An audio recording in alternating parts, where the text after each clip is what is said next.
बिस्मिल्लाहिर्रहमानिर्रहीम। अस्सलाम वालेकुम तमाम स्टूडेंट्स, उम्मीद करती हूँ आप सब खैरियत से होंगे।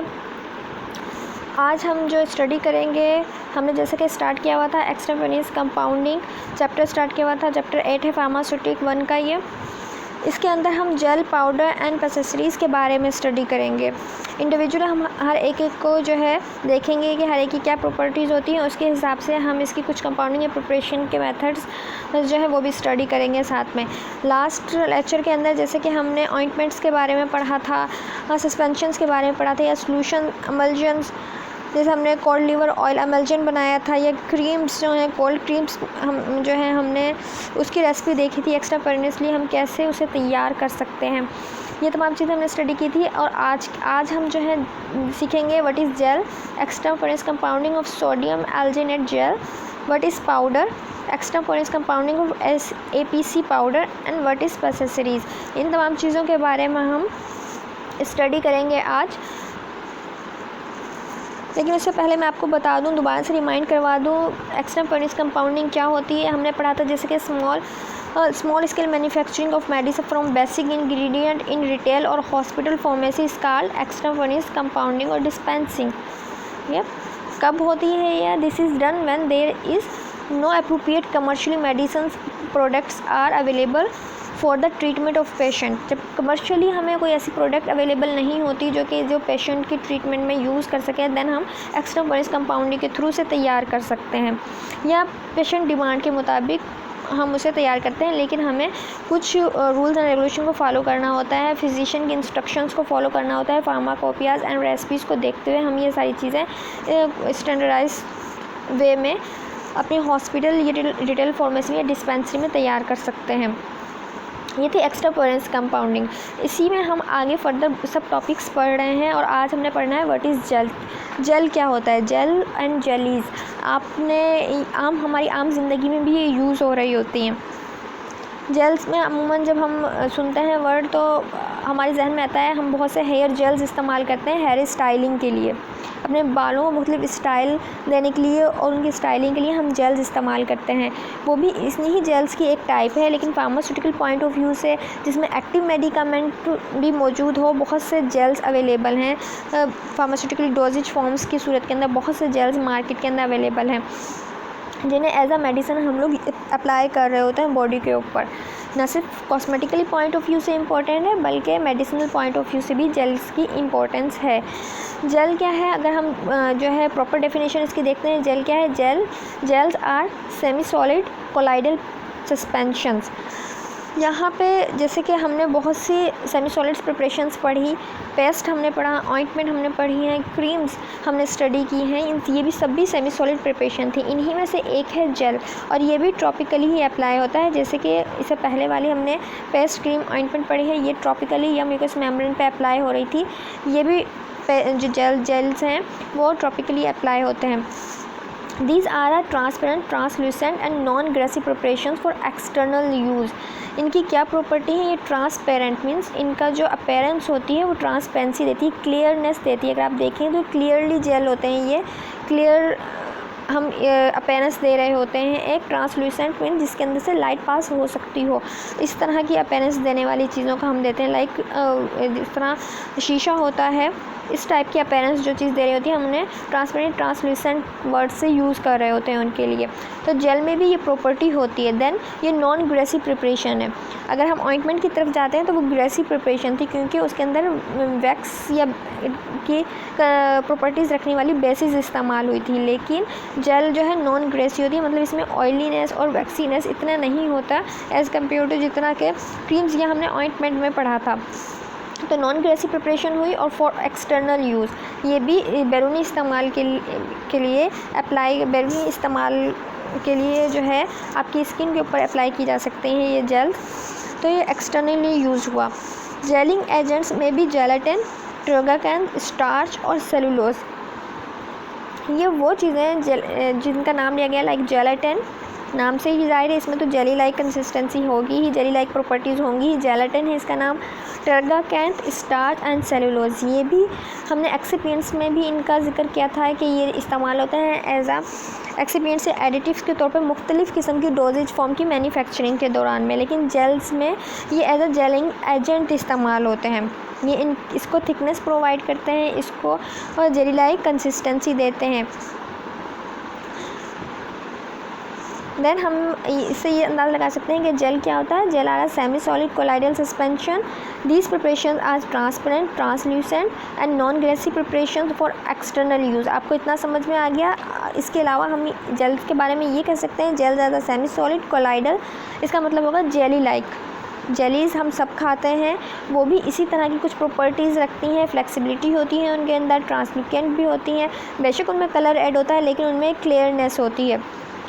Suspension of a solid dispersed in a liquid, suspensions का वर्ड आया। सस्पेंशंस की हमने जैसे कि लास्ट स्लाइड में सस्पेंशन का वर्ड आया था डेफिनेशन में सस्पेंशन का, इसका भी मैं आपको दोबारा से रिमाइंड करवा दूँ। हमने पढ़ा था कि सस्पेंशंस क्या होते हैं। These are a preparations containing finely divided drug particles which are distributed और disperse throughout the vehicle, यानी कि सॉलिड जो फाइनली डिवाइडेड मेडिकामेंट्स होते हैं वो किसी सॉल्वेंट में डिस्पर्स्ड हुए होते हैं, सस्पेंशन वो होते हैं। ये इसमें भी यही है, जेल्स में भी, इसीलिए इसे कोलाइडल सस्पेंशन कहा गया है कि हम क्या करते हैं, gels are semi solid colloidal suspension of solid disperse in a liquid like aluminium hydroxide gel जो है वो इसी तरह का होता है जिसमें सॉलिड मेडिकामेंट्स को किसी भी सॉल्वेंट के अंदर या व्हीकल के अंदर डिज़ोल्व किया था और एज अ एंटासिड हम यूज़ कर रहे होते हैं। देन एक और एग्जांपल भी है यहाँ पर, देखें तो कुछ एग्जांपल्स मैंने यहाँ तस्वीरों में दिखाई है। एलुमिनियम हाइड्रोक्साइड जेल के बारे में दिखाया गया है। टोलनेफ्टेट जेल है जो कि एंटी फंगल के तौर पे इस्तेमाल होता है। या वोल्ट्रेन जेल है जो कि अमूमन एनाल्जेसिक के तौर पे अप्लाई किया जाता है स्किन के ऊपर। ये कुछ जेल्स हैं जो कि मार्केट में अवेलेबल है और हम एज आ मेडिसिनल डोजेज फॉर्म के तौर पर इस्तेमाल भी करते हैं। यहाँ पे एक जेल की एक्स्ट्रापोरेस प्रिपरेशन दिखाई गई है, कंपाउंडिंग दिखाई गई है।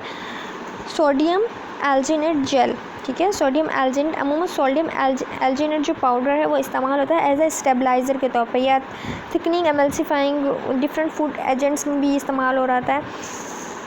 यहाँ पे सोडियम एल्जिनेट हम 2 to 10 ग्राम लेंगे सोडियम एल्जिनेट जेल बनाने के लिए। जैसे मैंने बताया इसकी प्रॉपर्टी है ये स्टेबलाइज़र के तौर पे यूज़ हो रहा है, thickening and emulsifying different food products में अप्लाई होता है। इसके साथ ही इसमें डालेंगे हम ग्लाइसरीन 2 to 10 ग्राम। देन हम इसमें मिथाइल हाइड्रोक्सोबेंजीन 0.2 ग्राम जो कि प्रिजर्वेटिव के तौर पे इसमें यूज़ हो रहा है। कैल्शियम ग्लूकोनेट 0.5 ग्राम, प्योरीफाइड वाटर 100 ml। ये जो है इसकी इंग्रेडिएंट्स हैं। इंग्रेडिएंट्स में हमने क्या डाला है, sodium alginate 2 to 10 gram, glycerine 2 to 10 grams, preservative के तौर पे मिथाइल हाइड्रोक्सोबेंजीन 0.2 ग्राम, कैल्शियम ग्लूकोनेट 0.2 ग्राम, प्योरीफाइड वाटर 10 ml। यहाँ पे ध्यान रखिएगा कि यहाँ पे GM लिखा हुआ है, मीन्स ग्राम। अगर mg लिखा होता तो वो मिलीग्राम होता। अमूमन कन्फ्यूजन हो जाती है लिखने में भी, टाइपिंग में भी, तो हमेशा याद रखिएगा GM जहाँ लिखा हुआ है वो ग्राम ज़ाहिर करता है और mg जहाँ लिखा हुआ है वो मिलीग्राम ज़ाहिर करता है।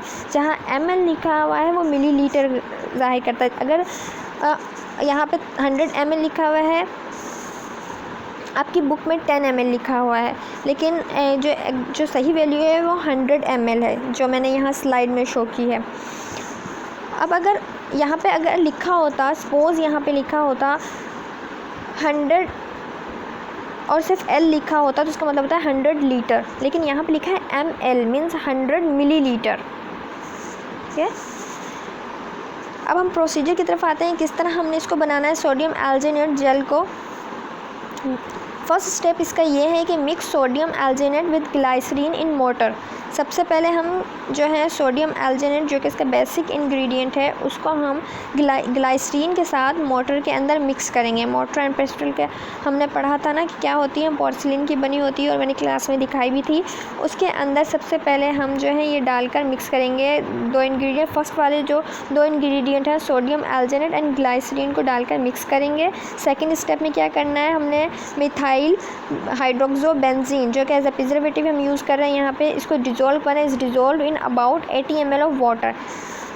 हमने 100 ml वाटर लिया था, उसमें से 80 ml हम वाटर ले लेंगे, उसमें डिज़ोल्व करेंगे methyl hydroxybenzene with the help of heat. हल्का सा उसे हीट प्रोवाइड करेंगे ताकि वो अच्छा सा जो है मिक्सअप हो जाए। उसका टेम्परेचर थोड़ा सा इंक्रीज़ करेंगे सोल्यूशन का, तो वो इजीली मिक्सअप हो जाएगा। एंड अलाउ टू कूल, क्योंकि हमने हीट दिया है, अब हम अपना नेक्स्ट इंग्रेडिएंट इसमें डालने से पहले इसे थोड़ी देर ठंडा होने के लिए रख देंगे। जब ये ठंडा हो जाएगा, मिथाइल हाइड्रोक्सोबेंजीन एंड वाटर का ये जो सोल्यूशन, ये जो हमने डिज़ोल्व करके एक मिक्सचर बनाया है, जब ये ठंडा हो जाएगा देन हम इसमें ऐड करेंगे कैल्शियम ग्लूकोनेट और इसको भी अच्छे तरह इस सोल्यूशन के अंदर मिक्सअप कर लेंगे। तो हम कह सकते हैं हमें ना इस स्टेप में क्या करना है, methyl hydroxybenzene is dissolve in about 80 ml of water with the help of heat and allow to cool, and then add calcium gluconate to this solution. then third step में क्या करना है, मिक्स देम वेल, अच्छे से इन्हें mix करना है। Now add sodium alginate and glycerine mixture slowly with the continuous steering. अब पहले वाला जो स्टेप हमने किया था उसमें हमने ग्लाइसरीन एंड सोडियम एल्जिनेट को मिक्स किया था।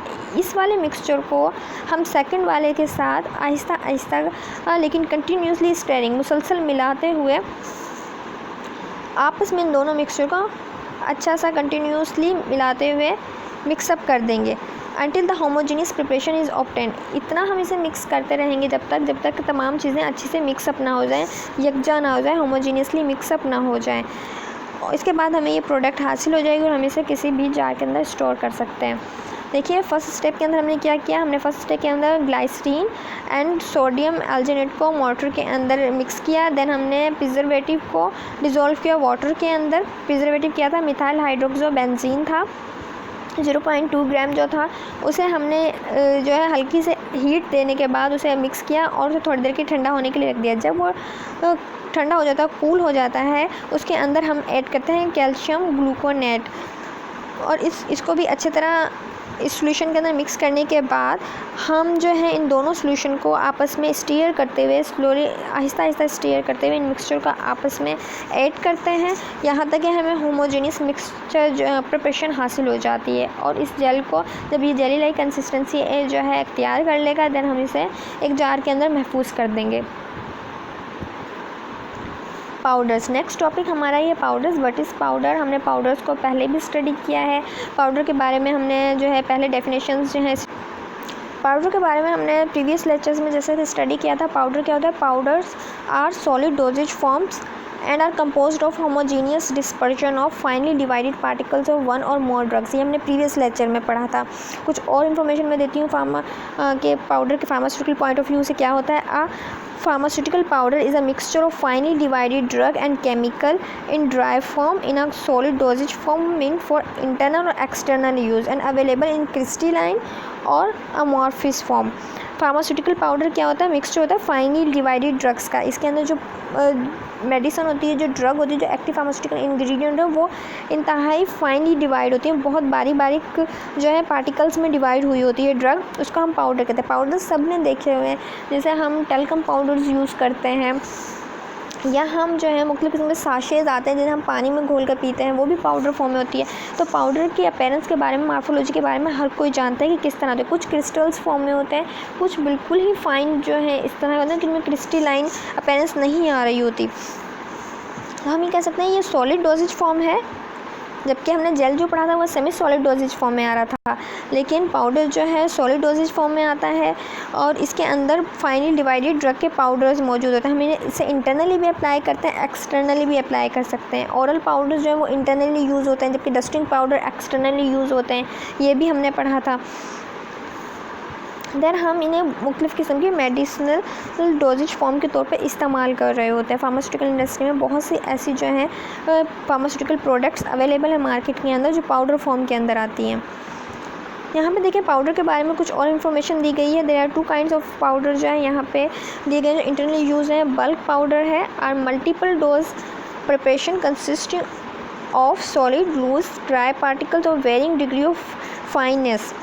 मीन्स के मल्टीपल डोजेज़ होती हैं। बल्क मतलब बल्क वर्ड जो है यही ज़ाहिर कर रहा है कि बहुत ज़्यादा अमाउंट पे मल्टीपल डोजेज़ प्रिपरेशन की सूरत में ये डिस्पेंस होगा, जिसके अंदर जो है ड्राई पार्टिकल और varying degree of fineness, different किस्म के डिफरेंट साइज़ के पाउडर पार्टिकल साइज़ अवेलेबल होते हैं इसमें पाउडर में। दे कंटेन वन और more active ingredient, active pharmaceutical ingredient, एक से ज़्यादा भी हो सकता है या फिर एक भी हो सकता है, और इसके अंदर एक्सिपिएंट्स भी हो सकते हैं और बाज़ दफ़ा नहीं भी होते, सिर्फ और सिर्फ एक्टिव फार्मास्यूटिकल इंग्रेडिएंट ही मौजूद होता है पाउडर फॉर्म के अंदर अवेलेबल होते हैं ये बल्क पाउडर्स।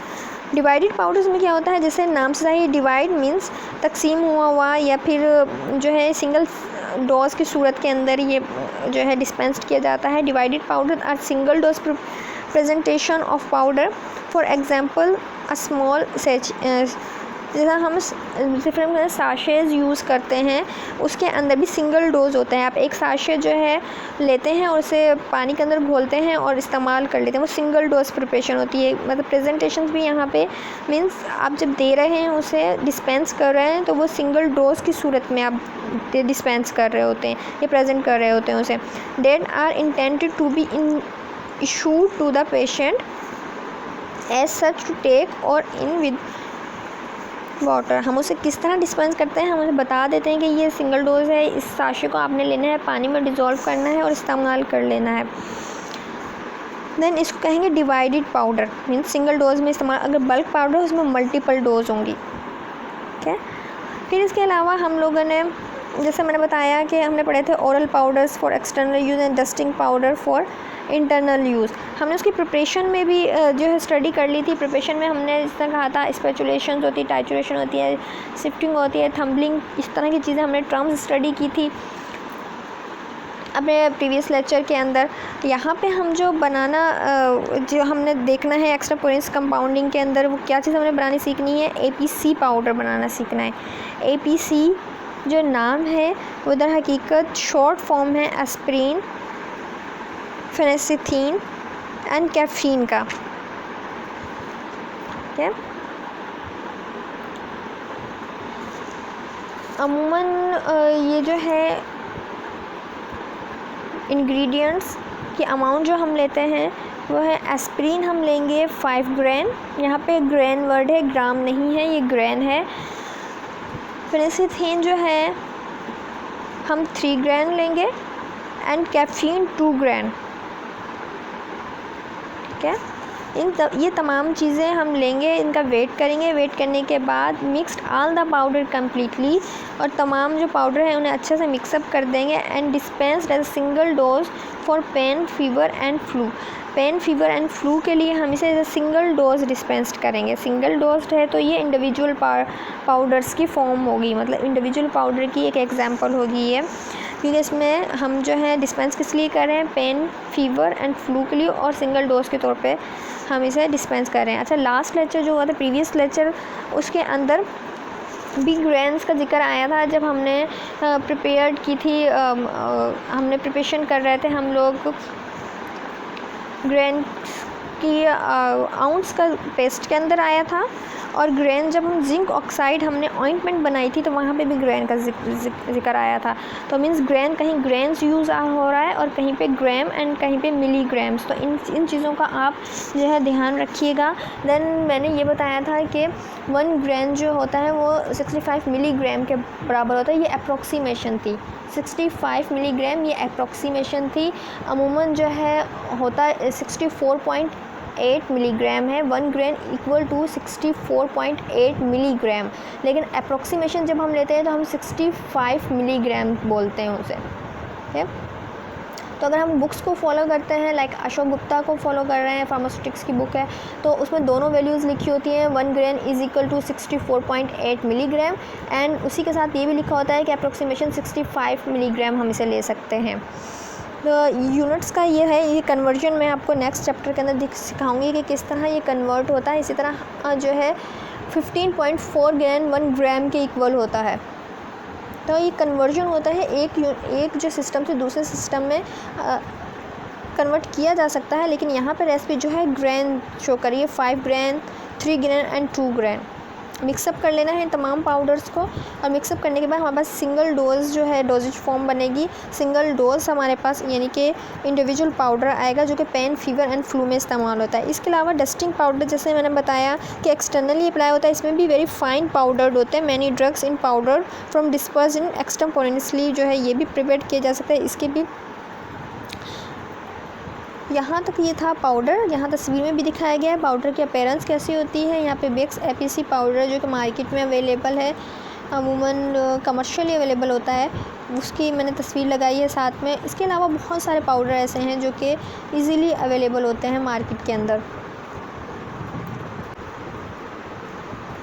ये पाउडर्स था। आगे हम एसेसरीज़ स्टडी करेंगे। जैसे हमने सपोजिटोरीज़ के बारे में हमने पढ़ा था प्रीवियस लेक्चर्स में, ऑइंटमेंट एंड सपोजिटोरीज़ का मैंने एक लेक्चर दिया था, उसके अंदर हमने स्टडी किया था इनको डिटेल के अंदर। Pessaries are a type of suppositories intend for vaginal use.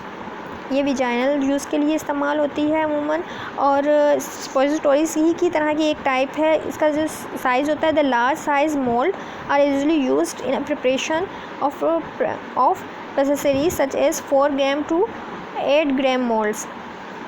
अमूमन इसका साइज़ थोड़ा बड़ा होता है, 4 ग्राम टू 8 ग्राम मोल्ड्स इसमें यूज़ होते हैं बनाने के लिए। Pessaries are almost exclusively for local medication and for exceptionally being prostaglandin pessaries that do exert a systemic effect. अमूमन क्या है, लोकल इफ़ेक्ट दे रही होती है, जिस जहाँ पे अप्लाई होती है वहीं पे ये अपना असर दिखा रही होती है, लेकिन बाज़ दफ़ा ये सिस्टमिक इफ़ेक्ट भी देती है लाइक पोस्टाग्लैंडुलर एसेसरीज। लेकिन ये रेयर केसेस में होता है, मोस्टली जो होती हैं वो लोकल इफ़ेक्ट दे रही होती हैं। कॉमन इंग्रेडिएंट्स जो होते हैं इसको बनाने के लिए, common ingredient for inclusion accessories for local action include, मतलब कौन कौन सी जो है जो इंग्रेडिएंट इस्तेमाल हो रहे हैं वो कौन सा इफेक्ट दे सकते हैं। इसमें एंटीसेप्टिक हो सकते हैं, contraceptive agent and local anaesthetic. जो इसमें एक्टिव फार्मास्यूटिकल इंग्रेडिएंट हो रहे हैं इस्तेमाल होते हैं मोस्टली मार्केट के अंदर अवेलेबल हैं, वो या एंटीसेप्टिक हैं या फिर कॉन्ट्रासेप्टिव एजेंट्स हैं या लोकल एनेस्थेटिक्स के तौर पे इस्तेमाल हो रहे होते हैं। Various therapeutical agents treat trichomonal bacterial and monilial infection. Different types के इन्फेक्शंस हैं जो कि बैक्टीरियल हैं या माइक्रोबियल इन्फेक्शंस हैं, उनके लिए भी बाज़ दफ़ा अप्लाई की जाती है, लेकिन डिपेंड करता है according to patient need and product demand.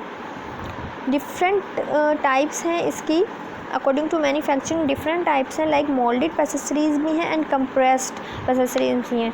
Moulded जैसे नाम से जाहिर है, किसी न किसी मोल्ड के अंदर डालकर, किसी सांचे के अंदर डालकर इसको शेप अप किया जाता है, तो वो मोल्डेड एसेसरीज होगा। और अगर कंप्रेशन अप्लाई किया गया है देन इसे हम कंप्रेस्ड फॉर्म के अंदर लेके आएंगे। तो इसकी ये डिफरेंट टाइप्स हैं। देन जो है शेप्स अवेलेबल हैं, डिफरेंट शेप्स में भी अवेलेबल हैं। अमूमन कौन जो मोल्डेड है वो कौन शेप में आती है, यहाँ पे जो दिखाई गई हैं वो भी कौन शेप्ड हैं, कौन शेप के अंदर आ रही होती हैं। जनरली लोकल इफ़ेक्ट देती हैं, बहुत कम ऐसा होता है कि ये सिस्टमेटिक इफ़ेक्ट देंगी। सपोजिटोरीज़ की ही एक टाइप होती हैं, ये इसके की पॉइंट्स हैं। देन हम जब सपोजिटोरीज़ की मैन्युफैक्चरिंग पढ़ेंगे, हमने एक ग्लाइसरोल सपोजिटोरीज़ अपनी नेक्स्ट लेक्चर के अंदर स्टडी करना है। मैं इसको और डिटेल में आपको बता दूंगी कि किस तरह ये लिंक करती हैं। ठीक है, अमूमन देखिए ऊपर जो दिखाई गई हैं वो बुलेट शेप की दिखाई गई हैं। आज के लेक्चर के अंदर हम लोगों ने क्या स्टडी किया है भला, जेल्स के बारे में, पाउडर के बारे में और एसेसरीज़ के बारे में। जेल्स के बारे में जेली लाइक कंसिस्टेंसी होती है इनकी, ट्रांसलूसेंट एंड ट्रांसपेरेंट होते हैं, एक्सटर्नली अप्लाई होते हैं, सेमी सॉलिड प्रिपरेशन है। ठीक है, जबकि हमने जो पाउडर के बारे में पढ़ा है वो सॉलिड डोजेज फॉर्म है पाउडर।